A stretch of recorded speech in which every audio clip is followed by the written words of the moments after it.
उस दिन हम लोगों ने शेयर सर्टिफिकेट सीखा था, डुप्लीकेट शेयर सर्टिफिकेट सीखा था, कंपनी कैसे उसको इशू करती है। आज हम सीखेंगे डिबेंचर्स। डिबेंचर्स इशू करने के लिए कंपनीज को कुछ रूल्स और रेगुलेशन फॉलो करने पड़ेंगे, दैट इज कंपनीज एक्ट 2013। अभी उसकी प्रोविजंस यानी कि रूल्स और रेगुलेशन, फर्स्ट ये है नो वोटिंग राइट। फर्स्ट क्या है? No voting right. No voting right का मतलब है कंपनी डिबेंचर्स इशू तो करेगी पर वोटिंग राइट के थ्रू इशू नहीं करेगी। जिसने भी सब्सक्राइब किया डिबेंचर्स उसको दिए जाएंगे। सेकंड है टाइप्स ऑफ डिबेंचर्स। अभी आपको पता है कि डिबेंचर्स के भी टाइप्स रहते हैं, डिबेंचर्स के भी ये रहते हैं, प्रकार रहते हैं।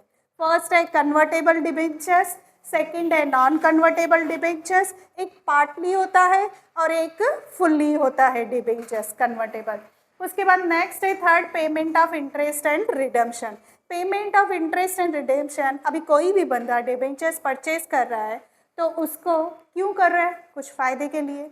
अभी फ़ायदा इसमें क्या है? डिबेंचर होल्डर को फ़ायदा क्या है कि उसको इंटरेस्ट ज़्यादा मिलता है। किससे? इक्विटी शेयर होल्डर से उसको इंटरेस्ट ज़्यादा मिलता है। और रिडेम्पशन का मतलब होता है रीपेमेंट। रिडेम्पशन का मतलब क्या होता है? रीपेमेंट।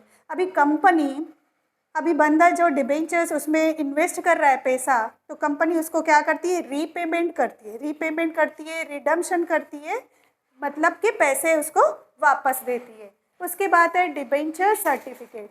अभी आपने अगर डिबेंचर्स परचेज किए तो आपको क्या मिलेगा? सर्टिफिकेट मिलेगा। तो कंपनी का ये राइट है, कंपनी का ये रिस्पॉन्सिबिलिटी है कि जिस बंदे ने भी डिबेंचर्स परचेज किए उसको डिबेंचर सर्टिफिकेट देना है। उसके बाद नेक्स्ट है क्रिएट डिबेंचर रिडम्पशन रिजर्व। आपको पता है कि अगर कोई हम किसी से पैसे लेते हैं, किसी से समझो 1 लाख मैंने किसी से लिया और मुझे वो 1 लाख 2 साल के बाद देना है, तो मैं पहले ही क्या करूँगी? उसके लिए बचा के रखूँगी पैसे। बचा के रखना मतलब रिजर्व करके रखना। तो कंपनी क्या करती है? पैसे बचा के रखेगी। किसके लिए? रिडम्पशन ऑफ डिबेंचर्स के लिए, यानी कि रीपेमेंट ऑफ डिबेंचर्स के लिए। उसके बाद नेक्स्ट है अपॉइंट ऑफ डिबेंचर ट्रस्टी। अभी कंपनी क्या करती है? अपॉइंट करती है। किसको अपॉइंट करती है? ट्रस्टी को। किस लिए? डिबेंचर्स को कंट्रोल करने के लिए, डिबेंचर होल्डर्स को देखने के लिए कुछ प्रॉब्लम है या नहीं है, क्या है, कुछ इश्यूज है उसके रिलेटेड, तो वो ट्रस्टी देखते हैं। उसके बाद नेक्स्ट है इम्पोज रिस्ट्रिक्शन। रिस्ट्रिक्शन का मतलब होता है पाबंदियाँ। अभी कंपनी क्या करती है? रिस्ट्रिक्शंस इम्पोज करती है, लागू होते हैं, कंट्रोल करने के लिए रिस्ट्रिक्शंस रखती है। उसके बाद लास्ट है punishment of the contravention of provision of companies act. Last, अगर कंपनी अपने रूल्स और रेगुलेशन फॉलो नहीं करती है तो उसको क्या होगा? पनिशमेंट मिलेगा।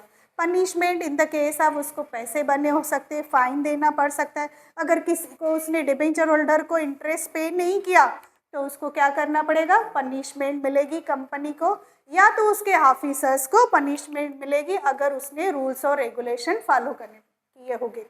अभी इसको लर्न करने के लिए आपको वर्ड याद रखना है नेटपिट। नेटपिट में अगर समझो लर्न नहीं पड़ रहा है नेटपिट, तो आपको खाली सिर्फ एक सेंटेंस याद रखना है। फर्स्ट, एन नोनू, ए आया, टी था, पी पानी, पी पीने, आए इतना, डी दूर। नोनू आया था पानी पीने इतना दूर। ये क्या है? किसका वर्डिंग है? Provisions of debentures under the companies act 2013, नेट पिट। ओके।